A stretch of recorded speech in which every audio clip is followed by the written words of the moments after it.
We'll get started with the introduction.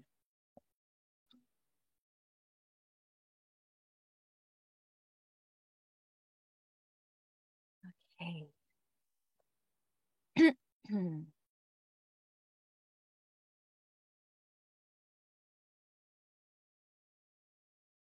From the Ashes, an Alice Worth novella by Lisa Edmonds. Narrated by Felicity Monroe. Author's note. This story takes place 2 years before the events described in Heart of Malice, Alice Worth Book 1.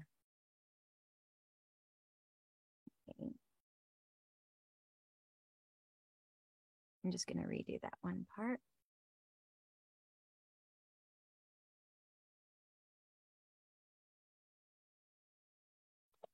Cool.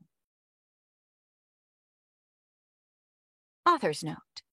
This story takes place 2 years before the events described in Heart of Malice, Alice Worth, Book 1. It almost sounds like I'm introducing it, so I'm just going to do that one more time.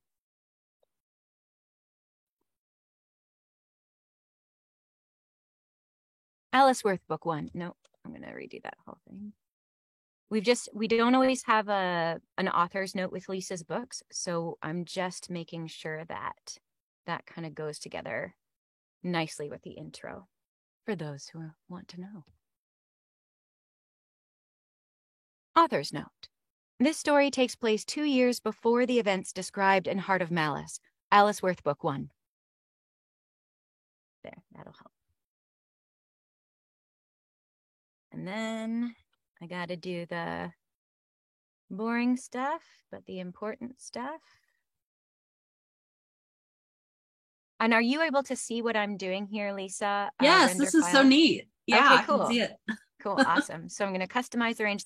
I only have to do this one time, which is kind of cool. Those who are on the live, unfortunately, don't get to see this part, but Lisa will be able to cut and paste some of it. So I'll do this.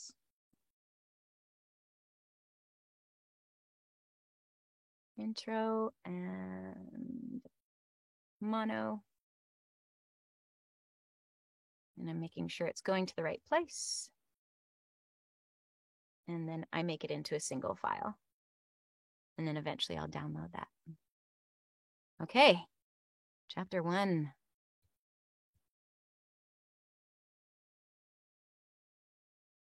This is so much fun.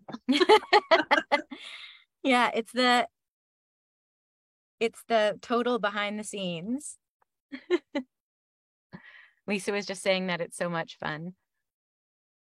For those who are live on the TikTok. And I'm just setting up a file and then I'll get reading, which is the better part. Okay.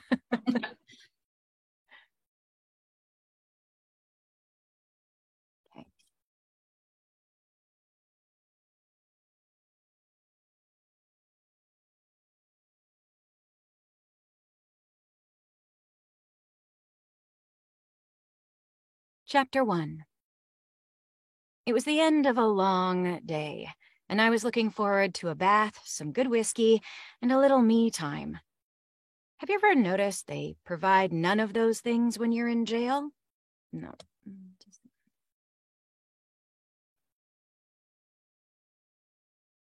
Have you ever noticed Have you ever noticed they provide none of those things when you're in jail? The drunk college girl who'd been leaning against me and snoring suddenly woke up. She burped, her hand over her mouth. Don't you dare. The older woman sitting on...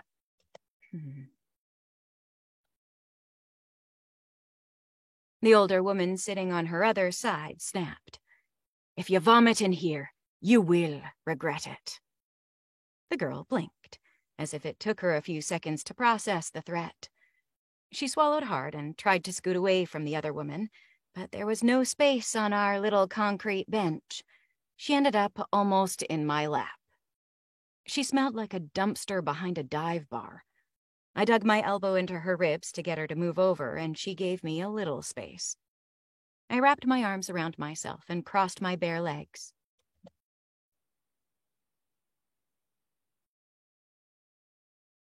Oh, Lisa, if you are like once in a while reading along, do let me know if I say something wrong. Okay. You then I so can go rarely back. do though. Like all your I mean, out of like 100 and something thousand words, there'll be like 3. Yeah. So Yeah, and they let those go a lot of the time. So there's like a certain amount for those on TikTok. There's a certain amount, like a percentage, even when it's whisper synced, that is allowed to kind of be different. And there are some things also we always catch typos, like, and what's great is we actually get to correct those in the audiobook, because always there hasn't been, and Lisa's got amazing editing. Thank you, Lisa. Because not all authors get awesome editors. I tell you what, I have to give credit to the typos that make it through to the final version, because right? I read it 20 times. My editor reads it. Like all my beta readers read it. The copy editor reads it. Those, if they make it through to the final version, man, those are some stubborn. Yeah. Lisa's saying there's stubborn typos if they actually make it through to the print version. I agree. Yeah. And so what's nice is in the audio version, you won't catch a lot of those until you're actually reading it out loud and like feeling your way through and acting it out.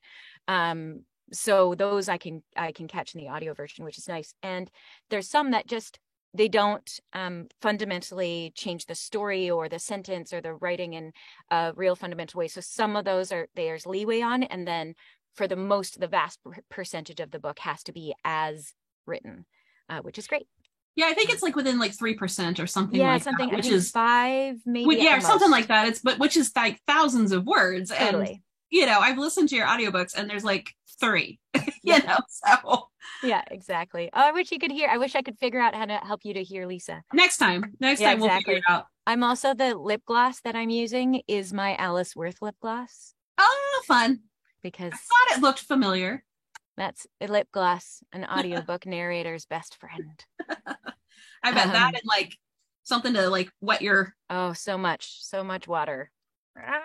Okay, here we go back into the story.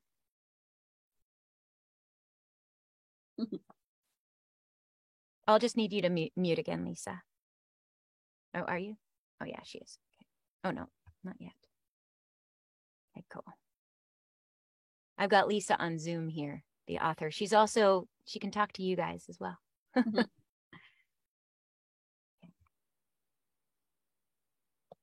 Where am I? Oh, there she is. I wrapped my arms around myself and crossed my bare legs, wishing I had more than a t-shirt, shorts, and had on more. I wrapped my arms around myself and crossed my bare legs, wishing I had on more than a t-shirt, shorts, and sandals.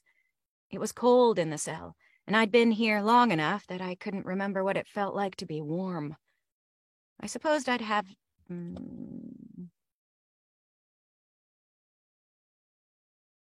I supposed I'd have dressed.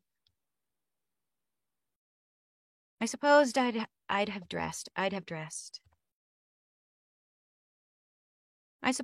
have dressed different. I supposed I'd have dressed differently. It's amazing what's hard to say. It always amazes me. I supposed I'd have dressed differently. I supposed I'd have dressed differently. I supposed I'd have dressed differently. I didn't realize I had written you a tongue twister. I apologize. Lisa's saying she didn't know she wrote me a tongue twister, but there you have it. Yeah. You never know when they sneak up. I suppose in the next book, I'm going to stick in a rubber baby buggy bumper. Don't you dare. She's threatening me with tongue twisters now in the next book. Okay, I'm going to get through this sentence. It's happening. I supposed I'd have dressed differently. I supposed I'd have dressed differently if I'd known I'd end up in jail. Worse than the cold, however, was the way my skin itched all over. When I was arrested, I had disclosed, as the law required me to do, that I was a registered earth and air mage. The arresting officers immediately locked a spell cuff on my left wrist. The cuff was tight, but the real discomfort was the dampening spell that suppressed my magic completely. So I was itchy, nauseous, freezing, and, judging by how green the drunk girl looked, in imminent peril of getting barfed on. Fantastic.